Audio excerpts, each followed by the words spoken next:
Hello everyone, આજે આપણે ચણાની દાળ અને દૂધીનું શાક બનાવ્યું છે. તો દૂધીનું શાક ચણાની દાળ છે અને જુવાર અને ઘઉંની રોટી છે. જુવાર ઘઉંની મલાઈવાળી રોટી છે. હવે બનાવીએ આપણે શાકની પ્રોસેસ પહેલાં. તો ચણાની દાળને પહેલાં બોઇલ કરી લીધી છે અને હવે વઘાર કરીએ છીએ દૂધીનો. તો જીરું અને રાઈ નાખી દીધા છે અંદર. હવે થોડું તતડાય એટલે પછી અંદર હવે તેલ નાખીએ છીએ.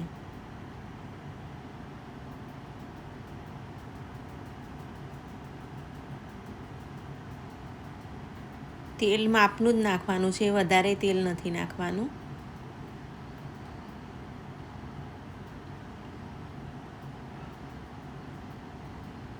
હવે મીઠા લીમડાના પાન અંદર નાખી દીધા છે. અંદર થોડી હિંગ બી નાખી દીધી છે.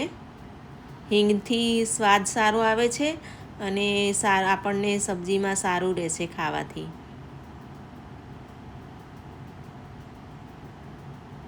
હવે લસણ વાટી લીધું છે, એમાં મીઠું એડ કરી દીધેલું છે. મીઠું લઈ અને લસણ ખાંડી નાખ્યું છે ખાયણીમાં. એને સાંતળવા દઈશું લસણના બરાબર. હવે લીલા મરચાં 2-3 કટ કરેલા છે, ઝીણાની નાના કરી દીધા છે 2-3 મરચાં. એ બી અંદર હવે વઘારમાં નાખી દીધા છે.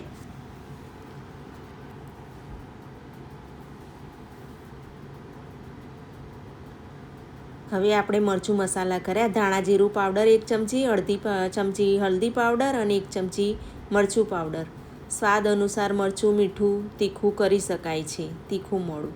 હવે આપણે દૂધી લીધી છે કટ કરેલી, એ દૂધીને અંદર એડ કરી દઈએ છીએ.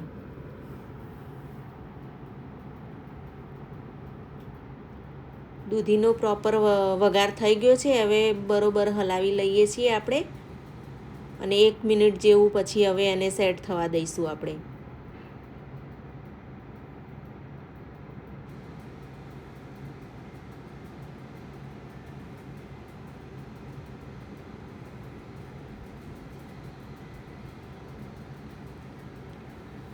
હવે વઘારેલી દૂધી બરોબર પ્રોપર સેટ થઈ ગઈ છે. એટલે હવે આપણે ઢાંકણું લઈ લઈશું અને જે બોઇલ દાળ કરેલી છે, ચણાની દાળ પહેલાં આપણે બોઇલ કરી લીધી છે, એ બી અંદર હવે એડ કરી દઈએ છીએ.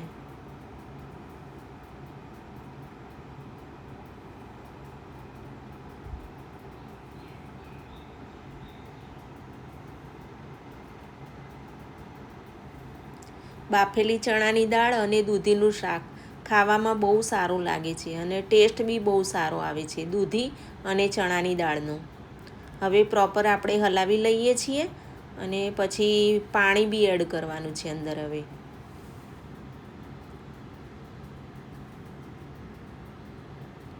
પાણી એડ કરી દીધું છે. હવે બીજું બી પાણી એડ કરવાનું છે. 1 ગ્લાસ જેટલું પાણી અંદર એડ કરી દેવાનું કે દૂધી અને ચણાની દાળ બરોબર અંદર સેટ થઈ જાય.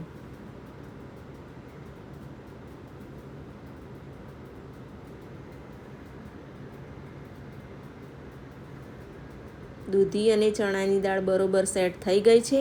હવે એને ઢાંકણું ઢાંકી અને મીડિયમ આંચ ઉપર રહેવા દઈશું. 4 થી 5 મિનિટ સુધી મીડિયમ આંચ ઉપર રહેશે. પછી આપણું દૂધીનું શાક બની જશે પ્રોપર. તો જોઈ શકો છો કે આપણી શાક હવે દૂધી અને ચણાની દાળનું શાક એકદમ તૈયાર થઈ ગયું છે. સરસ એવું દેખાઈ રહ્યું છે. હવે એને આપણે ઉપરથી લીલા ધાણા એડ કરીશું. ડેકોરેશન કરી દઈશું લીલા ધાણાનું.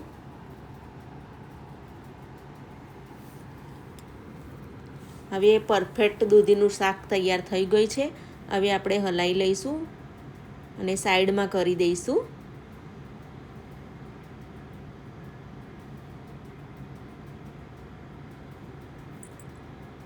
જોઈ શકો છો કેવું સરસ શાક આપણું બનીને તૈયાર થઈ ગયું છે. હવે આપણે સાઈડમાં જુવાર અને ઘઉંના લોટની રોટલી બનાવવાની છે. તે 1 વાટકી જુવારનો લોટ લીધો છે અને 1 વાટકી ઘઉંનો લોટ લીધો છે. બંને લોટ ભેગા કરીને આપણે રોટલી બનાવવાની છે. હવે અંદર 1 ચમચી મીઠું બી એડ કર્યું છે. પછી અંદર 2 ચમચી મલાઈ નાખી છે. મલાઈ નાખવાથી જુવારની રોટલી એકદમ સોફ્ટ બને છે અને સરસ લાગે છે, મીઠી લાગે છે. હવે આ બધું મિક્સ કરીએ છીએ. બંને લોટ મિક્સ કરી લઈએ છીએ. જુવારનો લોટ છે અને ઘઉંનો લોટ છે, બંને મિક્સ કરી લઈએ છીએ અને હવે પાણી નાખી અને બાંધીએ છીએ. થોડું થોડું પાણી એડ કરતું જવાનું છે અને લોટ બાંધતો જવાનો છે.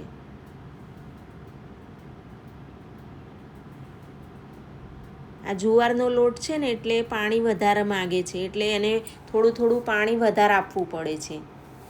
જુવારના લોટમાં પાણીની વધારે જરૂર પડે છે. એટલે આવી રીતે થોડી થોડી વાર બાંધતું જવાનું અને થોડું થોડું પાણી એડ કરતું જવાનું.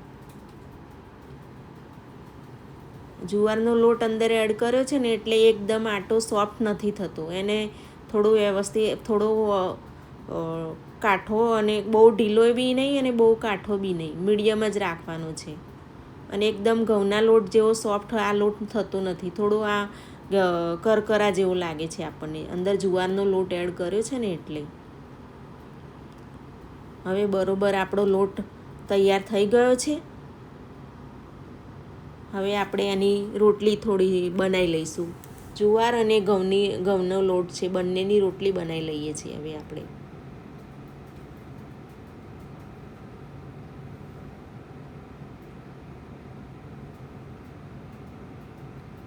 નાના સરખો હવે લોટનો એક લુવો લઈશું અને રોટલી વણી લઈશું આપણે. આ અંદર ઘઉંનો લોટ એડ કર્યો છે ને એટલે જુવારની રોટી અને ઘઉંની રોટી આપણે પાટલી ઉપર વણીએ છીએ. એકલો જુવારનો લોટ હોય ને તો આપણે હાથ ઉપર બી રોટલા બનાવી દઈએ છીએ, તો જલ્દી બી બની જશે. અને આ અંદર ઘઉંનો એડ કર્યો છે એટલે બંને પછી આપણે પાટલી પર બનાવીએ છીએ.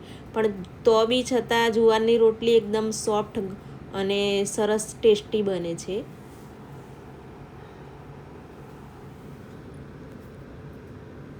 જોઈ શકો છો કે આ રોટલી હવે સરસ આપણી બની રહી છે, અંદર જુવારનો લોટ એડ કર્યો હોવા છતાં પણ.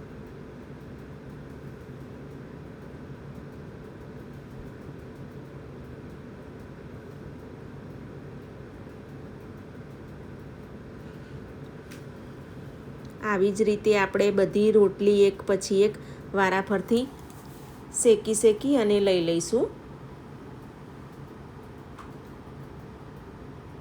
આ જુવારનો લોટ ને ઘઉંનો લોટ ખાવાના બી સરસ છે. જેને એકલા ઘઉંના ખાવા હોય તો આવી રીતે જુવારનો લોટ એડ કરી શકે છે, તો એનાથી સારું રહે છે. ઘણા લોકોને એકલા ઘઉં વધારે ખાવા નથી હોતા અને આ ગરમીની સિઝનમાં જુવારનો લોટ વધારે સારો.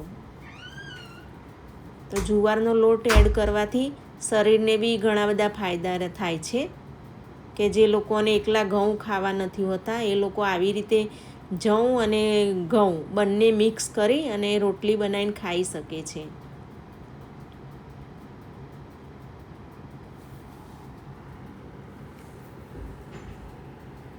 સરસ એવી આપણી રોટી બનીને તૈયાર થઈ ગઈ છે.